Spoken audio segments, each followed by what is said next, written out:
Olá pessoal, meu nome é Agatha Lacerda e esse é o nosso segundo vídeo de perguntas e respostas de nossos inscritos e também daqueles que nos seguem em redes sociais. E hoje o tema será ainda sobre inventário e arrolamento.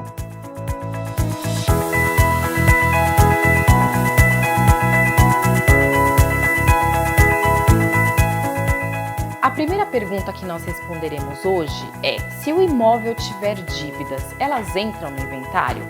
A resposta é sim. Bom, um dos documentos essenciais para a abertura de inventário é a certidão negativa de tributos. O que é isso? É uma certidão de que o imóvel possui ou não possui tributos a serem pagos ao município, ao estado. Então, se houver dívidas, elas entram no inventário e até que sejam pagas, os imóveis eles não são liberados para alienação. E com relação às dívidas ainda, nós podemos acrescentar que é um outro documento necessário também, a certidão negativa da Receita Federal. Nessa certidão vai constar se o CPF do falecido está regular ou irregular. Então, se ele tiver dívidas, elas também vão entrar. E a mesma coisa com veículos. Se tiver dívidas aí de IPVA, elas também devem ser pagas para depois esse automóvel ser partilhado. A outra pergunta foi: se o falecido tiver dívidas com bancos ou outras instituições financeiras, elas entram no processo? Bom, esses credores eles podem entrar no inventário como interessados, apresentando qual é a dívida do falecido para com eles.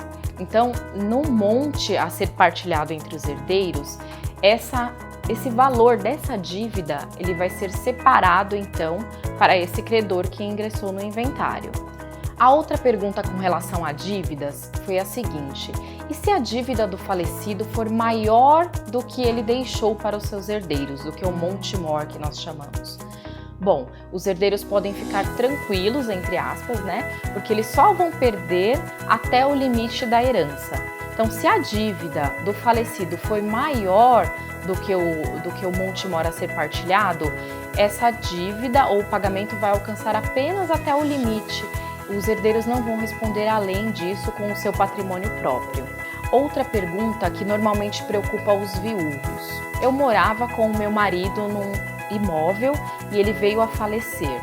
Existem outros herdeiros. Será que eu preciso sair do imóvel? Bom, a lei garante o direito real de habitação. Então, com base nesse direito, se houver apenas um imóvel e ele era utilizado para moradia, essa viúva ela tem o direito de permanecer nesse imóvel. Então, ela não precisará deixá-lo de imediato. E uma outra dúvida também que é muito importante e preocupa, principalmente a quem pagou, é com relação às despesas com funeral. Quem deve pagar? Bom, o que acontece normalmente é que aquele herdeiro que tem uma melhor condição financeira acaba pagando todas essas despesas com o funeral ali na hora que acontece a morte. E aí depois, como ele vai receber esse dinheiro de volta dos demais herdeiros? Então, o que ele pode fazer? Se ele não conseguir receber isso amigavelmente, ele deve apresentar todas essas despesas nos autos do inventário e aí, no final, quando for partilhados os bens, esse valor vai ser reservado para ele. Mas e aí, se ele não pode esperar até o fim do inventário, o que ele pode fazer de imediato? Então, ele pode solicitar um alvará ao juiz.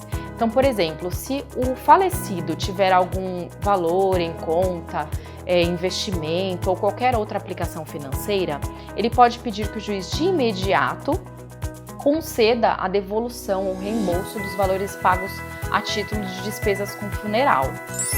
E o interessante é que existem sólidas decisões de nossos juízes no sentido de que esse reembolso, por meio do alvará, ele pode ser realizado até mesmo sem a anuência dos demais herdeiros. Frise-se, desde que fique comprovado documentalmente todos esses gastos que o herdeiro teve com as despesas de funeral. Bom, pessoal, é isso e obrigado por nos assistirem. Até o próximo vídeo.